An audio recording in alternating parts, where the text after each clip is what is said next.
Bonsoir à tous. L'actualité ce jeudi est d'abord cette visite de courtoisie de Joaquim Chissano au chef de l'État. L'ancien président mozambicain de passage à Lomé a été reçu à la présidence de la République ce matin. Les deux hommes ont fait essentiellement le tour d'horizon des questions économiques africaines. Les précisions de l'ancien président mozambicain au sortir de cette audience.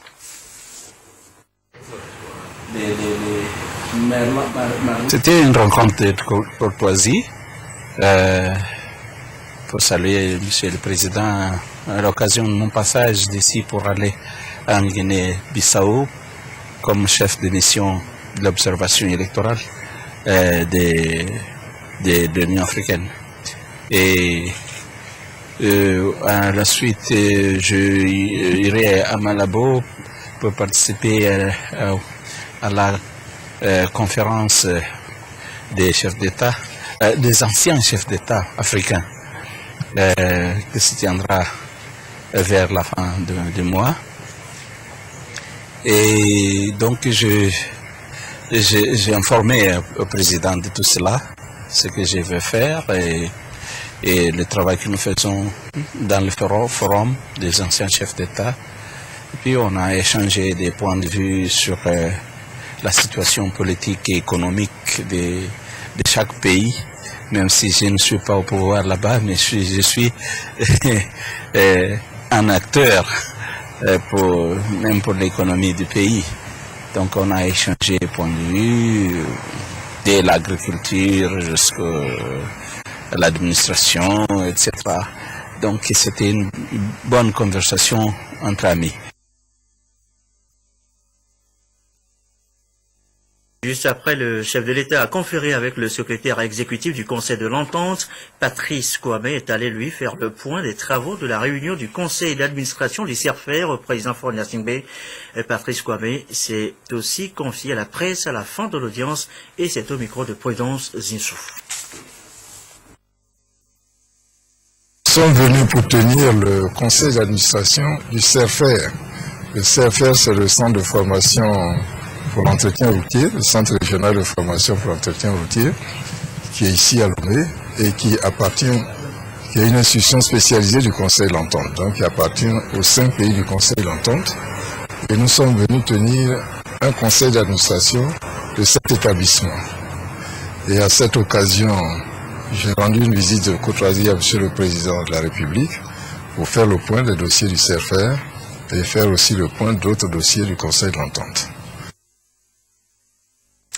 Il est 20h04. Notre premier titre, la politique intérieure. C'était prévu, annoncé, une nouvelle rencontre ce jeudi entre le gouvernement et les partis politiques. Eh bien, ça fait. Le calendrier a été tenu. Nouvelle rencontre donc à la primature présidée par le Premier ministre.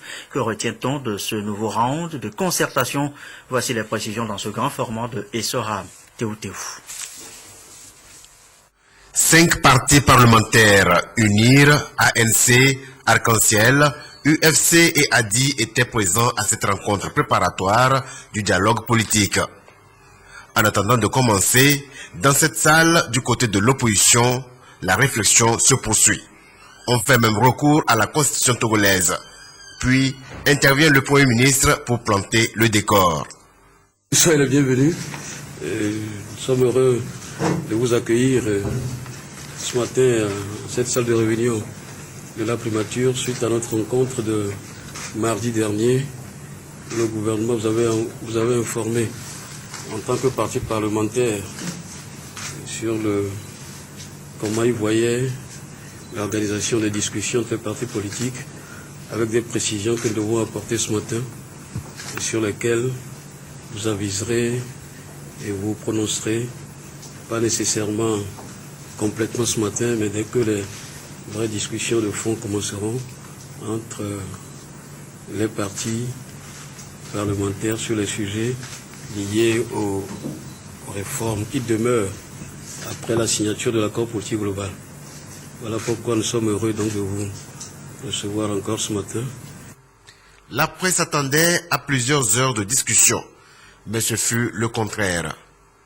En venant, nous avons pensé à la mise en place d'un comité préparatoire devant lister les points qui devraient être à l'ordre du jour de nos discussions. Rechercher celui qui doit être à la direction, donc au gouvernail de ces discussions-là. Nous avons remarqué avec satisfaction que la réunion de ce matin a plutôt été consacrée essentiellement à ces points-là. Nous savons désormais où les discussions auront lieu. Ce serait à la direction de Togo Télécom. Ce n'est pas un bon présage, mais nous ferons mieux que la dernière fois. La deuxième chose, c'est que au cours des discussions de lundi, nous dégagerons celui qui va diriger nos discussions. Ces discussions sont prévues pour durer jusqu'à la fin du mois de mai.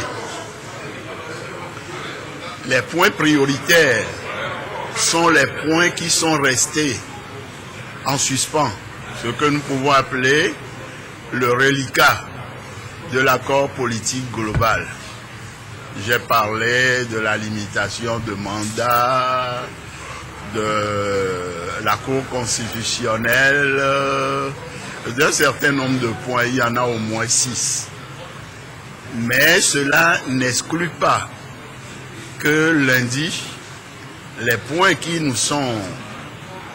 tiennent à cœur, qui sont importants pour l'assainissement de la vie politique au Togo, soient également ajoutés aux listines que nous avons arrêtées aujourd'hui.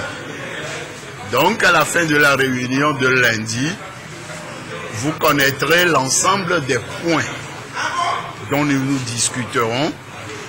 Vous connaîtrez celui qui va diriger le dialogue et vous saurez comment l'organisation est faite. D'ores et déjà, il a été arrêté aujourd'hui que chaque délégation sera composée de 4 membres, 2 titulaires, 2 suppléants.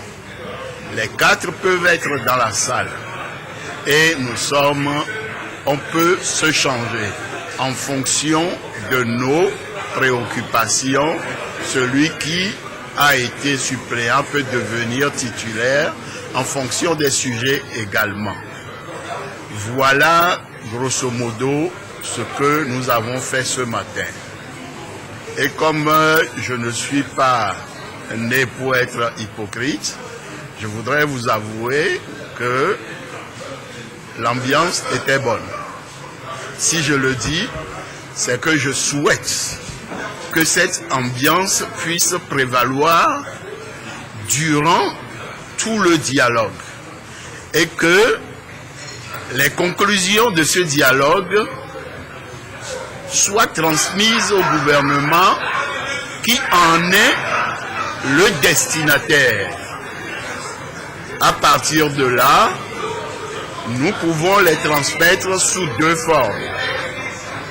Soit sous forme de proposition de loi, puisque nous sommes des parlementaires, et pour avoir à planir un certain nombre de problèmes, les faire voter à l'Assemblée nationale sera beaucoup plus facile.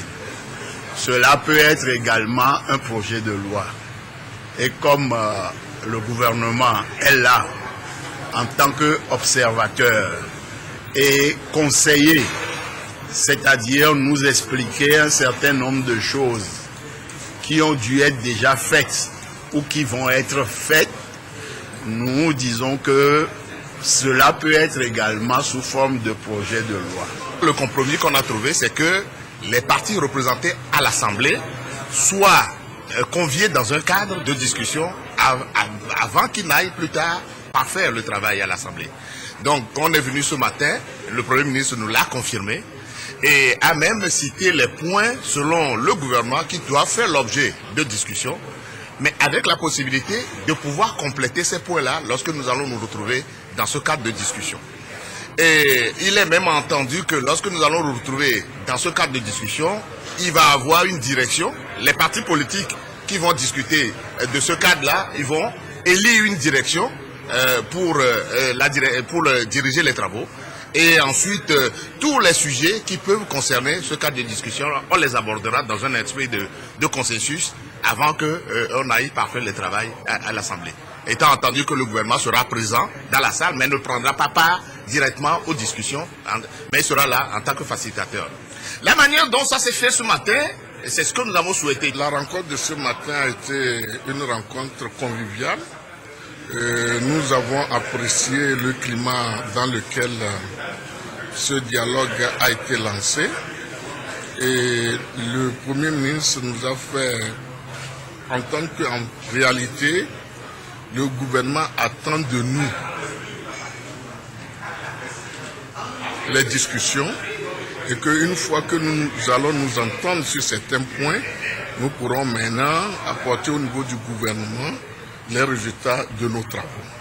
Donc nous estimons quand même que c'est une très bonne démarche et c'est lundi que nous allons commencer, certainement en un autre lieu. Et si l'esprit que nous avons constaté ce matin-là se poursuit, nous estimons quand même que nous pourrons faire un très bon travail. Nous estimons que chaque fois qu'on peut trouver un consensus, il faut faire un effort.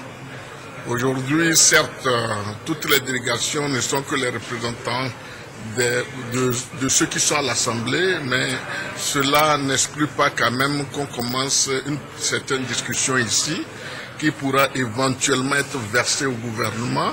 Et maintenant, il reviendra au gouvernement de saisir l'Assemblée nationale avec des projets de texte. Adi retient de cette rencontre que d'abord, l'ambiance a été véritablement cordiale et préfigure de ce que nous avons toujours souhaité, nous, à Adi, que les discussions entre fils d'un même pays restent cordiales. Et évidemment, nous ne sommes pas rentrés dans le fond des discussions, ce qui explique que tout était simple. Il fallait faire le listing des sujets importants. Le gouvernement nous a proposé une liste qui, globalement, est satisfaisante et a laissé l'ouverture pour que cette liste soit éventuellement complétée. Ce que nous ferons lundi. Nous aurons des propositions pour compléter la liste que le gouvernement nous a proposée. Donc, nous soulignons réellement l'ambiance qui a régné dans la salle, l'ambiance très détendue, et nous souhaitons que lorsque les sujets importants seront abordés, que cette ambiance demeure, qu'il n'y ait pas du dilatoire qui permette uniquement de bloquer ce que nous sommes en train de faire. Nous, au niveau d'Adi, nous avons toujours souhaité ce dialogue. Nous l'obtenons dans le cadre que nous avons souhaité et nous espérons que les choses iront comme la population le souhaite. Ce que toute la population togolaise souhaite, c'est que nous ayons des réformes constitutionnelles et institutionnelles qui satisfassent tout le monde. Eh bien, nous espérons que nous obtiendrons cela au cours de ces discussions que nous avons confinées dans un espace d'une quinzaine de jours. En dehors de ces grandes questions d'ordre institutionnel et constitutionnel, d'autres sujets d'intérêt national pourront être discutés. Ces éléments nouveaux détermineront la participation ou non de l'Union des forces de changement à la table de négociation. À la suite de la dernière rencontre avec le Premier ministre, l'Union des forces de changement n'a pas jugé utile de s'exprimer parce que nous attendions cette séance-là pour en savoir de quoi il en ressort. Après avoir écouté le Premier ministre, il en ressort qu'il est demandé aux partis parlementaires réunis ce jour d'examiner les reliquats de l'accord politique global et les points de réforme qui sont au nombre de 6 pour évoluer là-dessus. Vous vous souviendrez que l'Union des forces de changement a toujours fait état de ce que les points de réforme les plus importants ont été examinés à l'occasion du cadre d'accord appelé le dialogue, accord de dialogue rénové, le CPDC rénové, et l'Union des forces de changement avait estimé que si ce cadre ne convient pas, qu'il faudrait aller aux élections et que l'Assemblée qui naîtrait de ces élections serait le cadre le plus légitime. Et par la suite, l'Union des forces de changement avait jugé que toute réforme devrait se faire dans ce cadre, c'est-à-dire au niveau de l'Assemblée. Elle croit aujourd'hui avoir eu raison puisque nous étions réunis ce jour entre partis parlementaires. L'Union des forces de changement se demande pourquoi des partis représentés au Parlement puissent débattre de sujets alors qu'ils sont tous au Parlement.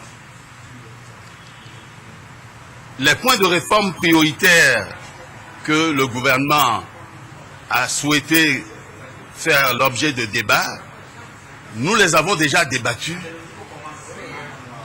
dans le cadre du CPDC rénové. Et donc, je vous avoue que l'UFC a suggéré que les conclusions de ces travaux soient portées à la connaissance des partis parlementaires qui n'ont pas pu être présents au CPDC rénové et que les choses aillent vite. Ce qui aurait supposé que l'Union des forces de changement ne trouve pas utile à être présent à un nouveau cadre de dialogue. Mais il a été précisé que d'autres points de réforme pourraient être ajoutés. Nous ne les connaissons pas encore. C'est pour cela que lundi prochain, avant de se prononcer sur sa participation ou non à un nouveau cadre de dialogue, l'Union des forces de changement ira voir si les nouveaux points inscrits à l'ordre du jour sont d'importance pour le peuple togolais, puisque les réformes doivent amener le Togo à rentrer dans le cercle des pays démocratiques. Donc, tout simplement pour vous dire que nous réservons notre participation à un éventuel cadre de dialogue après avoir écouté et entendu l'ordre du jour de la prochaine rencontre du lundi. Le cadre de discussion sera... À propos toujours de ces rencontres gouvernement-parti politique, voici ce communiqué du gouvernement. Le Premier ministre, son Excellence, M. Kweshi Seliagodji Aomezoulou, a rencontré le 13 mai 2014 au siège du gouvernement les partis politiques parlementaires ainsi qu'une délégation de l'association Sursaut National. Ces rencontres se situent dans le prolongement des discussions sur la réforme institutionnelle et constitutionnelle entamées au mois de mars. À l'issue des échanges qui se sont poursuivis ce jour et sur la base des prises de position exprimées au cours des rencontres précédentes, le Premier ministre a procédé à une synthèse et a proposé au nom du gouvernement la tenue d'un dialogue entre partis politiques parlementaires. Ce dialogue a pour objectif de formuler des propositions en vue des réformes institutionnelles et constitutionnelles. L'examen de la proposition du gouvernement par l'ensemble des parties prenantes a permis de convenir de ce qui suit. 1. Les partis politiques parlementaires se retrouveront à partir de lundi 19 mai 2014 en vue d'engager les discussions sur la proposition de réforme constitutionnelle et institutionnelle. 2. L'ordre du jour des discussions sera consacré en priorité au point de l'accord politique global APG qui n'a pas encore été mis en œuvre. Toutefois, les parties prenantes peuvent proposer d'autres points supplémentaires. 3. Chaque délégation comprendra 4 membres, dont 2 titulaires et 2 suppléants, afin de favoriser des discussions sereines. 4. Les parties prenantes aux discussions s'organiseront entre elles pour la direction des travaux et définiront d'un commun accord les modalités de leur déroulement. 5. il a été convenu que les discussions s'achèvent à la fin du mois de mai 2014. 6. Le gouvernement a marqué sa disponibilité à suivre les discussions à titre d'observateur afin de pouvoir répondre à toute sollicitation et aux préoccupations éventuelles des parties prenantes faites à Lomé le 15 mai 2014, le gouvernement. Des concertations, il y en avait eu dans le passé, notamment dans le cadre du CPDC, le cadre permanent de dialogue et de concertation. On en était ensuite venu au CPDC réaménagé puis rénové. Quels acquis note-t-on aujourd'hui de ces concertations antérieures? On fait le point ce soir, Aimé Abalo. C'était une émanation de l'accord politique global du 20 août 2006. Le cadre permanent de dialogue et de concertation avait pour cahier de charge l'instauration d'un dialogue permanent au sein de la classe politique togolaise, la création des conditions de stabilité, de consolidation des institutions républicaines et des principes démocratiques. L'organe consultatif a fonctionné de 2008 à 2010 sous 3 appellations différentes. CPDC, puis CPDC réaménagé et enfin CPDC rénové. Mais les attributions sont restées les mêmes. Pour son fonctionnement, des partis politiques, des organisations de la société civile, des chefs religieux et traditionnels, des représentants du gouvernement, des délégués syndicaux et des personnes ressources. Tous ont planché sur des questions d'intérêt national dans le sens de faciliter l'apaisement sociopolitique. On a fait un débat sur la Constitution pour revoir un peu certains articles de cette Constitution qui créaient problème par rapport d'abord à quel type de régime nous pouvons avoir dans le pays. Et on a débattu de cela et nous avons fait des propositions concrètes dans ce sens. On a débattu de la durée du mandat du président de la République et en ce moment on avait arrêté 5 ans renouvelables une seule fois. Et au-delà de la Constitution, nous avons parlé de la charte des partis politiques. Maintenant, il y a eu le code électoral et la régularité des scrutins. C'est aussi un point essentiel où nous avons débattu des questions électorales et que nous avons pu trouver des propositions concrètes et soumises à l'époque au gouvernement. Les prérogatives constitutionnelles des institutions. Et ça aussi, nous avons eu à débattre des institutions et c'est pourquoi nous avons fait sortir aussi à ce niveau un document qui parle des réformes institutionnelles et constitutionnelles et que nous avons aussi remis à l'État. Au-delà de ça, il y a les questions comme l'accès équitable aux médias d'État, les droits et devoirs de l'opposition. Nous n'avons pas pu discuter parce que nous avons dit qu'il faut prendre les questions urgentes. En dépit des acquis du CPDC, le débat reste toujours ouvert. Le gouvernement vient d'entamer de nouvelles discussions avec la classe politique. Un seul souhait, c'est que ça réussisse.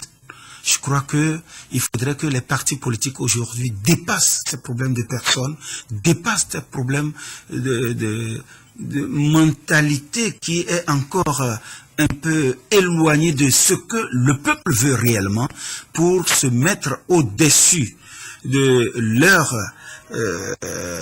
individualités pour aller vers une victoire commune, la victoire du Togo. Et c'est ça qui manque. Les négociations actuellement en cours concernent surtout les réformes institutionnelles et constitutionnelles devant permettre de décrisper durablement le climat politique avant les prochaines échéances électorales.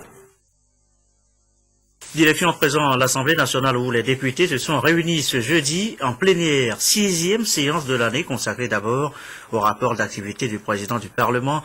Les députés ont ensuite nommé une commission spéciale chargée de vérifier et d'apurer les comptes du Parlement avant de désigner au finish leurs représentants au Conseil supérieur de la magistrature. Le compte rendu des travaux, Arnaud Kidiouf. Après l'adoption du rapport d'activité du président de l'Assemblée nationale à huis clos, les députés sont passés à la nomination des honorables Dobrous Adama et Boni Taka comme membres de la commission spéciale chargée de vérifier et d'apurer les comptes de l'institution parlementaire. Au titre des nominations, le premier vice-président, Commissaire Lomklassou, a été élu par ses collègues pour siéger au Conseil supérieur de la magistrature. Je voudrais remercier tous les collègues députés qui m'ont fait confiance. La justice est un point important dans la démocratie, dans le fonctionnement d'un État de droit. Et donc, le président de la République, depuis 2005, a lancé la procédure de la modernisation de la justice. Le Conseil supérieur de la magistrature a pour rôle d'aider l'autorité suprême de la magistrature, qui est le président de la République, dans certaines décisions. Le Conseil va jouer un rôle de vérification de la déontologie du travail des magistrats. Organe consultatif, le Conseil supérieur de la magistrature est une institution qui aidera l'exécutif à prendre certaines décisions en matière judiciaire.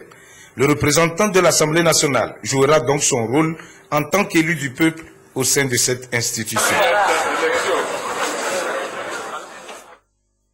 Elle se poursuit à l'intérieur la tournée de la ministre Victoire Dogbe en appui au démarrage des activités du Fonds national de la finance inclusive.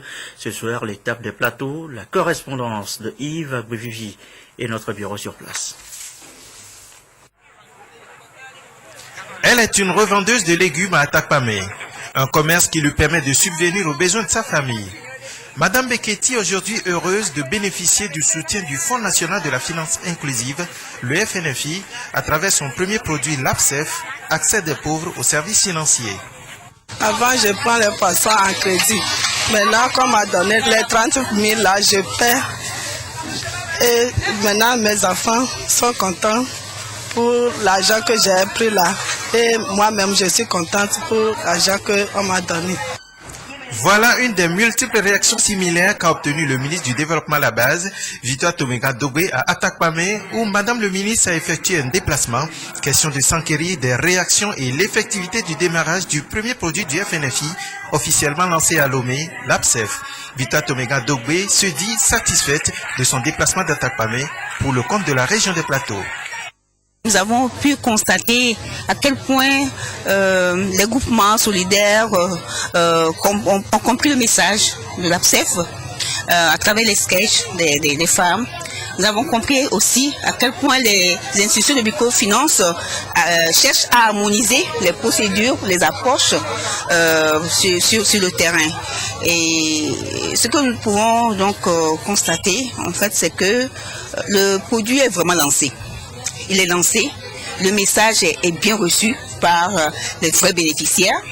Les 30 000 francs sont appréciés parce qu'avec 30 000 francs, les femmes disent qu'elles peuvent faire beaucoup de choses. La preuve, nous sommes au marché ici. Il y a un groupe solidaire de 6 femmes qui a pu déjà bénéficier du crédit APSEF dans le groupe. Il y a une femme qui vend de l'huile. Il y a une qui vend du poisson, il y a une qui vend des gombo, une autre qui vend à des mains, et une autre du piment.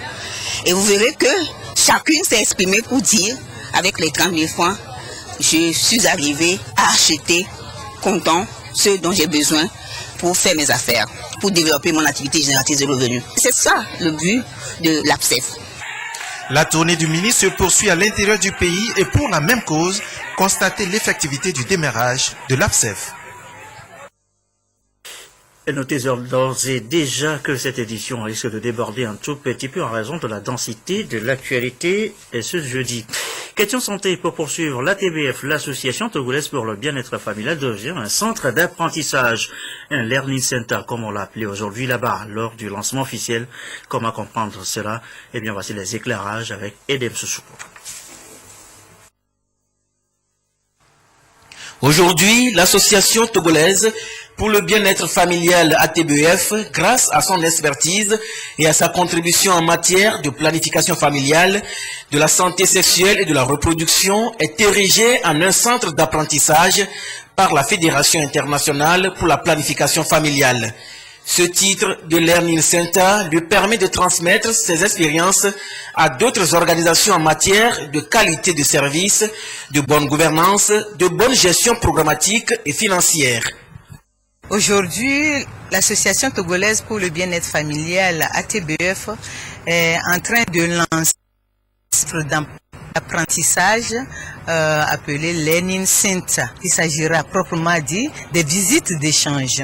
Nous avons déjà commencé un certain nombre des associations qui sont venues du Rwanda, du Burundi et tout dernièrement du Sénégal pour venir apprendre de l'ATBF. Notre expertise, c'est surtout dans la planification familiale. Mais à part cela, nous offrons tout ce qui concerne la santé, la promotion de la santé, la prévention de la santé et surtout la santé maternelle et infantile, à tout ce qui contient les droits en santé sexuelle, surtout des jeunes. La consécration de l'ATBF comme un learning center n'est pas aux yeux du gouvernement fortuite. Cette consécration est simplement une bonne nouvelle. En réalité, à l'heure où nos pays s'acharnent à répondre aux exigences internationales de développement, telles que les OMD, la CIP et le plan d'action de Maputo, pour les rendez-vous mondiaux de 2015 et de rentrer dans la vision 2020, nous avons besoin des institutions crédibles et démontrant de l'expertise en matière de gestion des programmes de santé, de la reproduction et de la qualité des services pour renforcer la capacité d'autres organisations qui accompagnent l'État dans ses efforts. Au total, 44 associations sont membres de la Fédération internationale pour la planification familiale, région Afrique, avec 6 centres d'excellence érigés en Learning Center. La TBF Learning Center a remis des kits composés du matériel d'insertion et de retrait des implants, ainsi que du matériel d'insertion et de retrait du dispositif intra-utérien aux cliniques qui l'accompagnent dans sa mission. Retour à la politique sur le terrain. Cette fois-ci, le leader de l'ANC, l'Alliance nationale pour le changement, poursuit sa tournée de sensibilisation. Jean-Pierre Fabre et sa délégation étaient le week-end dans les plateaux. Le message, le compte rendu, Yves Agbevivi à Atakwame.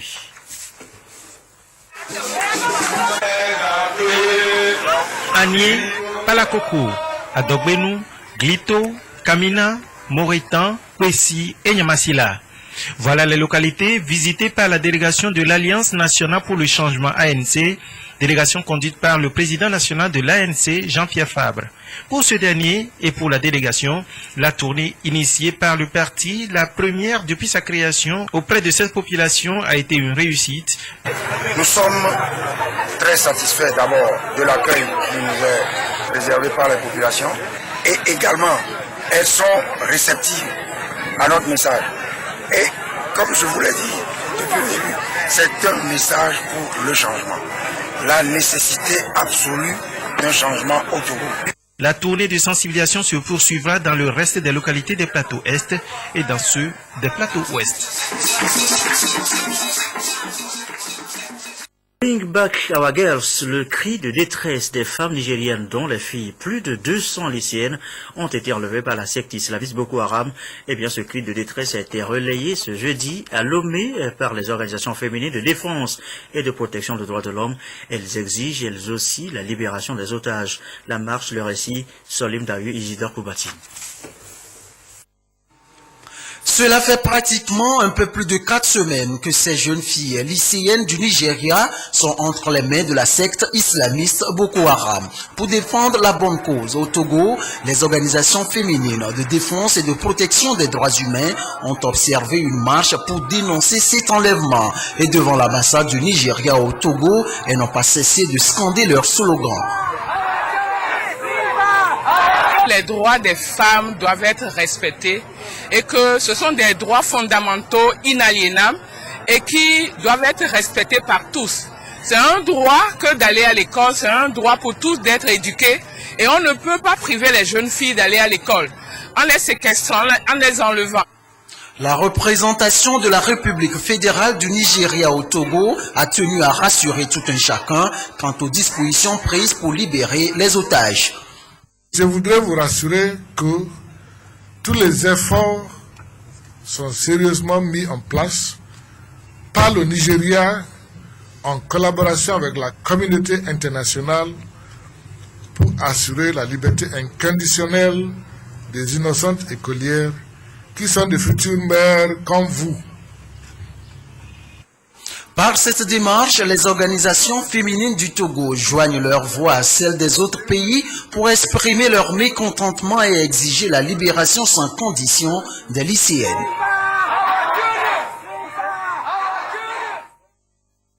On vient maintenant au sport. Comme tous les jeudis, on retrouve Claude Ama. Claude, bonsoir. Alors, les nouvelles sportives ce soir, Claude, eh bien, c'est le championnat national de première division qui était à sa 3e journée hier. Oui, victoire de Maranatha Lomé, 3-1 face à Dito. Nul de 0-0 en entier entre les Anges et Semassi. Résumé des deux rencontres avec Martin Sandari Mankoubi et Koko Lamine Konaté. Après une défaite et un match qui n'est pas allé à son terme, Maranatha de Surpont en bleu-blanc a arraché sa première victoire face au dynamique togolais. Dito, donné favori, a ouvert le score à la 44e minute sur un penalty transformé par Lamboni Damigou. Mais les messagers vont se réveiller en seconde période pour inscrire 3 buts. Des buts qui portent les griffes d'Agodo Komlan, de Didier Koubenya et de Bandi Bandi pour enfin s'imposer 3-1. De l'autre côté, à Notien, le duel au sommet qui a opposé les Anges en blanc aux guerriers de Tchaoudjo n'a pas connu de vainqueur. Les deux formations se sont séparées 2-2, 0 but partout. Ce n'est pas les occasions qui ont manqué, mais plutôt les goals étaient au rendez-vous de ce choc des leaders. Toujours pour le compte de la 3e journée, le plus lourd score a été réalisé au stade municipal de Lomé où l'AS Douane a battu Gomido 5-1. Gomido la plus mauvaise défense avec 11 buts encaissés en 3 journées. Asco de Kara à domicile est venu à bout d'Agaza 2-0. Est-Togoport est allé dicter Saloa Bikenti de Bassa 1-0. Unisport et Fouadan se sont neutralisés 0 but partout. Voilà, Claude, une dernière info avant de nous séparer. Alors, juste le temps d'informer les passionnés du football anglais que Vincent Toulou et ses invités seront au rendez-vous samedi pour le bilan de Direct Foot aux environs de 13h45. Merci beaucoup, Claude Amar. Ainsi se referme cette édition du soir, quelque peu longue, due à la densité de l'actualité.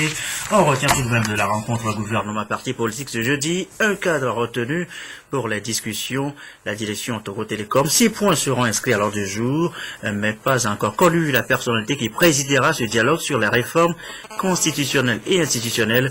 Nouvelle rencontre prévue lundi prochain. On en saura donc un peu plus. La météo juste après, les prévisions de Cléo Sabine Coco. Dans un instant, l'antenne aux femmes ce soir, Dorothée Tabiou Ibrahima et sans invité nous parle des femmes et du syndicalisme.